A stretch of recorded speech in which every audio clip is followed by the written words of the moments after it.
Gold, trusted gold buyers. మీరు తాకట్టు పెట్టిన బంగారాన్ని విడిపించి ఈ రోజు ఉన్న మార్కెట్ ధరకు కొనబడను.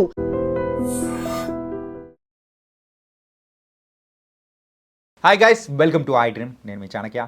మనము స్టాక్ మార్కెట్లో ఇన్వెస్ట్ చేసేటప్పుడు మరి అందులో కూడా బోల్డ్ అని డిఫరెంట్ టైప్స్ ఆఫ్ సెక్టర్స్ అనేది కూడా ఉంటాయి.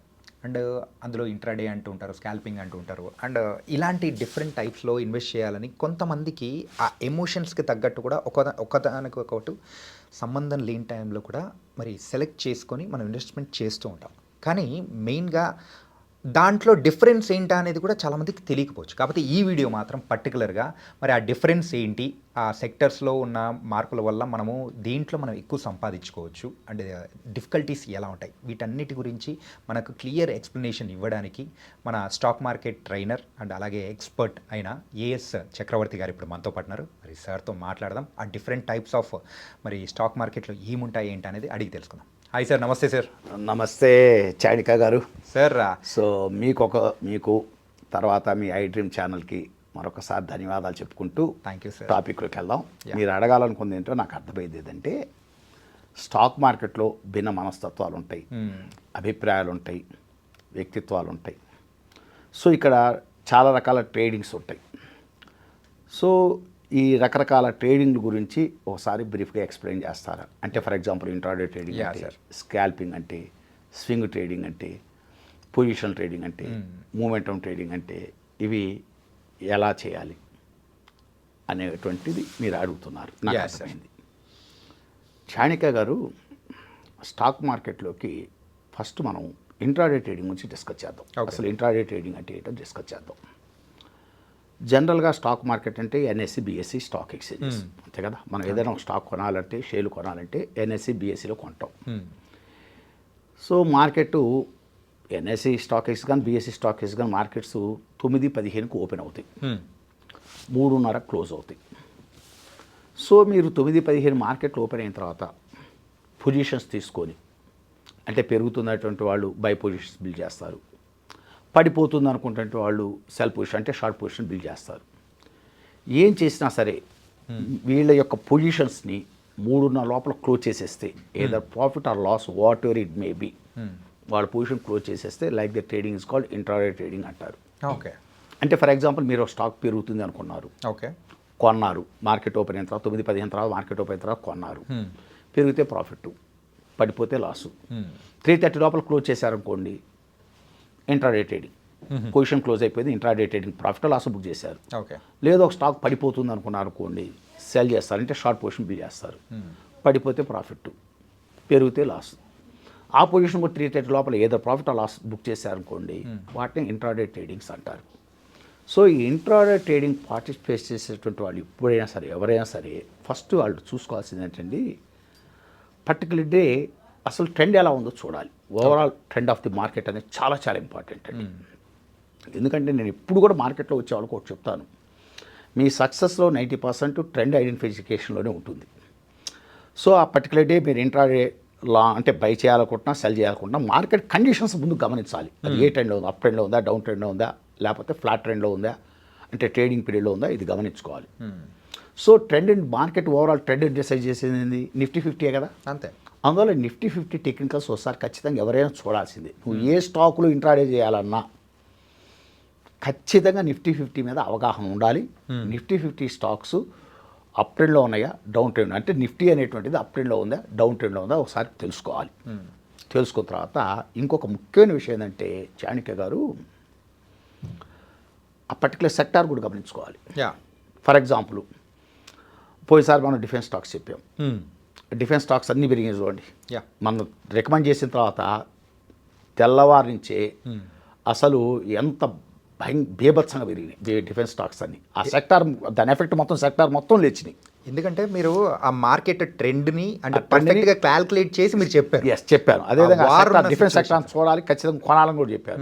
స్టాక్స్ కూడా రికమెండ్ చేయడం జరిగింది. అంటే రికమెండేషన్గా సజెస్ట్ చేశారు. నేను ఎప్పుడు రికమెండ్ చేయను, సజెస్ట్ చేసి మీరు టెక్నికల్స్ ఫండమెంటల్స్ చూసుకొని కొనుక్కోండి, నేను సజెస్ట్ చేస్తున్నానని చెప్తాను. అలానే సెక్టార్ కూడా చూసుకోవాలి. మీరు ఏ స్టాక్ అయితే ఇంట్రాడే చేయాలనుకుంటున్నారో, అంటే కొనటం కానీ లేదు షార్ట్ కొట్టడం కానీ ఏదైనా చేయదలుచుకున్నారో, ఆ సెక్టారు ట్రెండ్ ఎలా ఉందో చూడాలి. ఓకే. అది అప్ ట్రెండ్లో ఉందా, డౌన్ ట్రెండ్లో, ఫ్లాట్ ట్రెండ్లో, అది కూడా గమనించుకోవాలండి. అది ఖచ్చితంగా చేయాలి. తర్వాత ఫైనల్గా వచ్చేసరికేనండి ఆ పర్టికులర్ స్టాక్ ఎట్లా ఉందో చూడాలి, దాని ట్రెండ్ కూడా చూసుకోవాలి, మనం వెళ్ళబోతున్న స్టాక్ ట్రెండ్ కూడా చూసుకోవాలి. ఈ 3 విషయాల మీద మొట్టమొదట అవగాహన ఉండాలి. తర్వాత చాణక్య గారు ఇంట్రాడేలో 100% అమౌంట్ పెట్టాల్సిన పని. ఇప్పుడు ఫర్ ఎగ్జాంపుల్ ₹1,00,000 పొజిషన్ తీసుకోవాలనుకున్నారు ఇంట్రాడేల కోసం, ఓకే, మీరు 100% ఇన్వెస్ట్ చేయాల్సిన పని లేదు, జస్ట్ మార్జిన్ పెడితే చాలు. అయితే నేనేం చెప్తున్నానంటే ఫర్ ఎగ్జాంపుల్ ఇనిషియల్ మార్జిన్ అనేటువంటిది టు పార్టిసిపేట్ 13% ఉందనుకోండి, అప్లికబుల్ మార్జిన్ ఎన్ఎస్సి వెబ్సైట్లో ఇస్తాడు. ఏ స్టాక్ ఎంత మార్జిన్ కట్టాలి అనేది అఫీషియల్గా ఎన్ఎస్సి వెబ్సైట్లో ఉంటుంది. ప్రతి స్టాక్ 1000 స్టాక్స్ ఉంటాయి, each and every stock individual applicable margin ఉంటుంది, ఇనిషియల్ మార్జిన్ ఉంటుంది. ఓకే, మినిమం 12.5, మ్యాక్సిమం 100% మార్జిన్ ఉంటుంది. అది మనం ఒకసారి చూసుకుంటే ఫర్ ఎగ్జాంపుల్ ఒక స్టాకు 13% ఇనిషియల్ మార్జిన్ అనుకుందాం, ఓకే, చూపిస్తుంది అప్లికబుల్ మార్జిన్. ఇంకొక 2 to 3% ఎడిషనల్ పెట్టమని చెబుతాను నేను, మార్జిన్ పెట్టుకొని ఇంట్రాడేలో పార్టిసిపేట్ చేయమని చెబుతాను. దానివల్ల ఏంటంటే అండి మనకి ఏదన్నా బ్రోకర్ నుంచి ప్రెజర్ ఉండకుంటుంటుంది. అంటే కొంచెం ఏదైనా మనం కొన్న తర్వాత పెరుగుతుంది కొన్నాం, ఏదైనా గబక్కున్న ఒక 0.5% పడంలోనే లేకపోతే 0.25% పడంలోనే సార్ స్టాక్ పొజిషన్ ఇదవుతుందండి, ఖచ్చితంగా మార్జిన్ అంతే ఉందండి మీ అకౌంట్లో, పొజిషన్ ఒకసారి క్లోజ్ చేస్తారా అనకుండా మనం కూడా ఇది 2-3% ఎక్కువ పెట్టుకుంటే మంచిది. అంటే మార్జిన్ కన్నా ఒక 2 to 3% ఎడిషన్గా పెట్టుకొని ఇంట్రాడేలో పార్టిసిపేట్ చేయమని నేను అడ్వైజ్ చేస్తాను ఇంట్రాడే చేసే వాళ్ళకి. ఓకే, ఇంకోటి చాణక్య గారు అత్యంత ముఖ్యమైనది ఇంట్రాడే చేసేటువంటి వాళ్ళు అతి ముఖ్యమైనది లైన్ చార్ట్స్, క్యాండిల్ చార్ట్స్ చూసుకోవాలి. లైన్ చార్ట్స్, క్యాండిల్ చార్ట్స్ పక్కా చూడాలి. చూసి ఆ బ్రేక్అవుట్స్, బ్రేక్ డౌన్స్ గమనించుకోగలగాలి. అది ఖచ్చితంగా చూడాల్సింది. ఆ బ్రేక్అవుట్స్, బ్రేక్ డౌన్స్ చూడలేదనుకోండి మీకు, ఎందుకంటే క్యాండిల్ చార్ట్స్లో ప్యాటర్న్స్ అర్థమైందండి. తర్వాత బ్రేక్అవుట్స్, బ్రేక్ డౌన్స్ ఖచ్చితంగా లైన్ చార్ట్లో కానీ ఇవన్నీ గమనించుకోవాలి ఇంట్రాడేస్ పర్టికులర్ స్టాకులు. తర్వాత టెక్నికల్ అనాలిసిస్ మీద మంచి అవగాహన కూడా ఉండాలండి. అంటే మనం స్టాక్ తీసుకునేటప్పుడు ట్రెండ్ ఇది పాజిటివ్లో ట్రెండ్లో ఉందా, నెగిటివ్ ట్రెండ్లో ఉందా, ఇవన్నీ ఎలా మనం ఐడెంటిఫై చేస్తామంటే కాంబినేషన్ ఆఫ్ మూవింగ్ యావరేజ్ చాలా బాగా ఉపయోగపడతాయండి.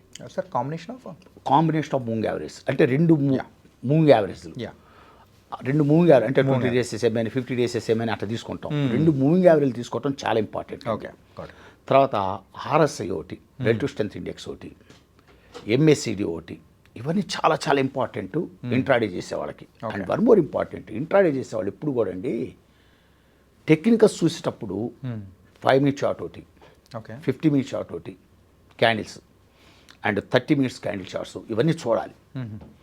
5 minutes, 50 minutes, 30 minutes candle charts ఖచ్చితంగా గమనించాలి ఇంట్రాడే చేసేవాళ్ళు. అక్కడ ఉన్నటువంటి ఆ చార్ట్ని బేస్ చేసుకొని మీరు కాంబినేషన్ మూవింగ్ యావరేజ్ కానీ, RSIలు కానీ, MACDలు కానీ, ఓవర్ బాట్ జోన్ కానీ, ఓవర్ సోల్డ్ జోన్ కానీ, సో అది ఆ టైంలో ఆ పర్టికులర్ టైంలో అర్థమైంది. ఎందుకంటే ఇంట్రాడే అంటే 3:30 లోపల క్లోజ్ చేసుకోవాలి, అంతే, వెరీ షార్ట్ టైం. మనకు ఉన్నదే 6:15 మార్కెట్ 9:15కు ఓపెన్ అయ్యి 9:15 ఓపెన్ అవుతే 3:30 క్లోజ్ అవుతే మధ్యలో ఉంది 6:15 కదా. అందుకని మనం డైలీ చార్ట్లో టెక్నికల్స్ ఒకసారి చూస్తాం, అసలు అది ట్రెండ్ డిసైడ్ చూడటం ఎట్లా ఉంది, అసలు దీని ట్రెండ్ ఎలా ఉందంటే డైలీ చార్ట్లో చూస్తాం, డైలీ క్యాండిల్స్ కూడా చూస్తాం, డైలీ చార్ట్ చూస్తాం. కానీ ఇంట్రాడే చేసేప్పుడు స్పెసిఫిక్గా మీరు ఈ యొక్క 5 minutes, 15 minutes, 30 minutes చార్ట్స్ ఇవన్నీ చూస్తూ అక్కడ కూడా వాటన్నిటిని కూడా ప్యాటర్న్స్ ఏమైనా ఉన్నాయా ఇవన్నీ కూడా గమనించుకోవాలండి. ఓకే, ఇవన్నీ గమనించుకోకుండా ఇంట్రాడే చేయటం చాలా తప్పు. అందులో one more important sentiment indicator కూడా చూసుకోవాలండి. సెంటిమెంటల్ ఇండికేటర్స్ అంటే వాల్యూమ్స్ ఎలా ఉన్నాయి కంపేర్ చేసుకోవాలి. ప్రీవియస్ డే తోటి ఇప్పటికి గత 10 రోజుల్లో వాల్యూమ్స్కి ఇప్పటికి వాల్యూమ్స్ ఏదైనా బాగా పికప్ అవుతున్నాయి అకౌంటర్లో. యావరేజ్ వాల్యూమ్ చూసుకుంటే లాస్ట్ 10 days కన్నా మంచి వాల్యూమ్లు పికప్ ఉందా లేదా. తర్వాత వచ్చేసరికి మేము ఒకవేళ పర్టికులర్ స్టాక్ ఏదైనా డెరివేటివ్ మార్కెట్లు ఉంటే దాని ఓపెన్ ఇంట్రెస్ట్ బాగా బిల్డప్ అవుతుందా లేదా, వాళ్ళు పుట్ కాల్ రేషియోస్ ఎలా ఉన్నాయి, ఇవన్నీ కూడా మనం గమనించుకోవాలి. తర్వాత డెలివరీ పర్సంటేజ్లు ఎలా ఉన్నాయి, వీటన్నిటి సెంటిమెంటల్ ఇండికేటర్స్ అంటారు. వీటిని కూడా అతి నిశ్చితంగా పరిశీలించాలి ఇంట్రాడే చేసేవాళ్ళు. ఏదో ఫ్లూగా ఎవరో చెప్పారు, ఏదో చెప్పేశారు, మనం కొనేసాము, వాడు చెప్పంలో నేను కొన్నాను అవి కిందకి వెళ్ళిపోయినాయి అంటాం కాదు. ఎవరు ఏది చెప్పినా మార్కెట్లో వినమనే చెబుతాం మేము.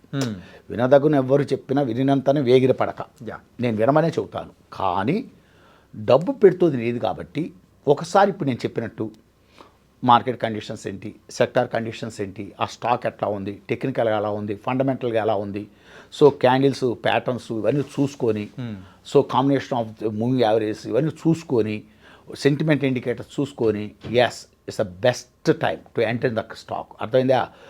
అంటే పెరుగుతుందనుకుంటే లాంగ్ పొజిషన్ బిల్డ్ చేస్తాం, అర్థమైందా 3:30 లోపల క్లోజ్ చేసుకొని వెళ్ళిపోతాం. పడిపోతుందంటే షార్ట్ పొజిషన్ బిల్డ్ చేస్తాం. 3:30 లోపల క్లోజ్ చేసుకొని వెళ్ళిపోతాం. ఏదైనా వాటర్ ఇంట్రాడే అంటే 3:30 లోపల క్లోజ్ చేసేసుకోవటమే ఇంట్రాడే. పొజిషన్ 9-15 మార్కెట్ ఓపెన్ అవుతుంది, 3:30 మార్కెట్ క్లోజ్ అవుతుంది. ఈ మధ్యలో లాభం నష్టం తీసుకుంటాం, అంటే కొనటం అమ్మటం, లేదు షార్ట్ కొట్టడం దాన్ని కవర్ చేయటం, మొత్తం 3:30 లోపల చేస్తే లాభం నష్టం బుక్ చేస్తే దాన్ని ఇంట్రాడే ట్రేడింగ్ అంటారు. నువ్వు ఎంత ఇంట్రాడే చేసినా కూడా ఇవన్నీ చూడాల్సిందేనండి, ఇవన్నీ ఫాలో అవ్వాల్సిందండి. ఓవరాల్ మార్కెట్ కండిషన్స్ అన్నీ చూసుకోవాల్సిందండి. ఇవన్నీ ఫాలో అవ్వకుండా చేయటం అనేటువంటిది అంత వాంఛనీయం కాదు ఇంట్రాడే చేసే వాళ్ళకు కూడా. సార్ ఎవరైనా కానీ ట్రేడింగ్లోకి కొత్తగా వచ్చే వాళ్ళకైనా కానీ వాళ్ళకి ఖచ్చితంగా ఈ ఇంట్రాడేనే ఎక్కువగా సజెస్ట్ చేస్తూ ఉంటారు, అంటే అందులోకే అడుగు పెడుతూ ఉంటారు. వేరే ట్రేడింగ్స్తో కంపేర్ చేసుకుంటే ఇందులోకే అడుగు పెట్టడానికి ద మెయిన్ రీజన్ ఏంటనుకోవచ్చు? ఇంట్రాడే అంటే ఇప్పుడు లాంగ్ టర్మ్ ప్రాస్పెక్ట్లో అనుకోండి, రెడ్ ఎవడో రాజు ఎవడో అనే ఫీలింగ్ ఉంటుంది. కొనాలి, హోల్డ్ చేయాలి. ఇంట్రాడే అంటే ఏదో ₹1,00,000 తీసుకొని వద్దాం, రోజుకు 2,000-3,000 సంపాదించుకుందాం, రోజుకు 1,000-1,500 సంపాదించుకుందాం అనే యాటిట్యూడ్ ఉంటుంది. ఇప్పుడు చాలామంది నా దగ్గరికి ట్రైనింగ్ కోసం వచ్చేవాళ్ళు కూడా మొట్టమొదటి అడిగే క్వశ్చన్ ఏంటంటే, సార్ నేను ₹1,00,000 పెడతా, కనీసం రోజుకు ₹1,000 సంపాదించుకోగలనా, లేదు 2 లక్షలు పెడితే కనీసం రోజుకు ఒక 2-3 వేలను సంపాదించుకోగలనా అనే యాటిట్యూడ్ ఎక్కువ ఉంటుంది. నేను అదే చెప్పా కదా, విభిన్న మనస్తత్వాలు ఉంటాయి, భిన్న అభిప్రాయాలు ఉంటాయి, భిన్నమైన ఆలోచనలు ఉంటాయి. వీటన్నిటిని బేస్ చేసుకొని ఎవరికి అనుకూలమైనటువంటి టైప్ ఆఫ్ ట్రేడింగ్ వాళ్ళు వెళ్తారు. ఇప్పుడు ఇంట్రాడే అనేది ఇలాంటి వాళ్ళు వస్తుంటారు. తర్వాత వన్ మోర్ ఇంపార్టెంట్ అండి, ఇంట్రాడే చేయాలి అనుకునేటువంటి వాళ్ళు ఆ స్టాక్ లిక్విడిటీ ఉంది కూడా చూసుకోవాలి. లిక్విడిటీ లేని స్టాక్స్లో చేయకూడదు. ఎప్పుడు జనరల్గా ఫ్రంట్ లైన్ స్టాక్స్ని సెలెక్ట్ చేసుకోమని చెప్తాను నేను. ఫ్రంట్ లైన్ స్టాక్స్ అంటే నిఫ్టీ 100 స్టాక్స్ లోపల చూసుకోండి ఎప్పుడైనా, చాలా బాగుంటాయి ఇంట్రాడేకి. నిఫ్టీ 50, నిఫ్టీ 100 లోపలికి ఉన్న స్టాక్స్ అయితే మటుకు ఖచ్చితంగా ఇస్తే best stocks, no doubt to participate intra trading. ఎందుకంటే ప్రాపర్ వాలటిలిటీ ఉంటుంది and one more proper liquidity ఉంటుంది. ఆల్ దీస్ థింగ్స్ ఖచ్చితంగా కన్సిడర్ చేయవలసిందే చాణక్య గారు. అంటే ఇంట్రాడే ట్రేడింగ్ అనగా ఏదో వరకు గబక్కున వచ్చాం పోయామని కాకుండా అన్నీ చూసుకొని, ఎందుకంటే డబ్బు పెట్టిన తర్వాత అండి మళ్ళీ చాలా కష్టపడ్డ సొమ్ము. నేను ఎప్పుడు ఏ వీడియో చెప్పినా అదే చెప్తాను, 1-4 సార్లు అన్నీ చెక్ చేసుకొని ట్రేడింగ్ చేయాలి. అది ఏ ట్రేడింగ్ అయినా సరే, ఇంట్రాడే ట్రేడింగ్ అయినా సరే. కానీ ఇందులో చిన్న అనిపించింది సార్, చిన్న డౌట్ ఏంటంటే మీరు చెప్పిన ఆ పాయింట్ అనేది కూడా చాలా వండర్ఫుల్ పాయింట్. చాలామంది వచ్చాము ఆ నాలెడ్జ్ అనేది కూడా తెలియకుండా, సో ఆ 100 లోపల చూసుకోకుండా బయటికి వెళ్ళిపోతూ ఉంటారు, ఏదో రిస్క్ గేమ్ అనేది ఆడుతూ ఉంటారు. ఎస్ ఇక్కడ 100 ఎందుకు చెప్పానంటేనండి, నిఫ్టీ 100 ఎందుకు చెప్పానంటే అండి, లిక్విడిటీ బాగుంటుంది, మార్కెట్తో పాటు మూవ్ అవుతుంటాయి, మార్కెట్ కండిషన్ బేస్ చేసుకొని మూవ్ అవుతుంటాయి.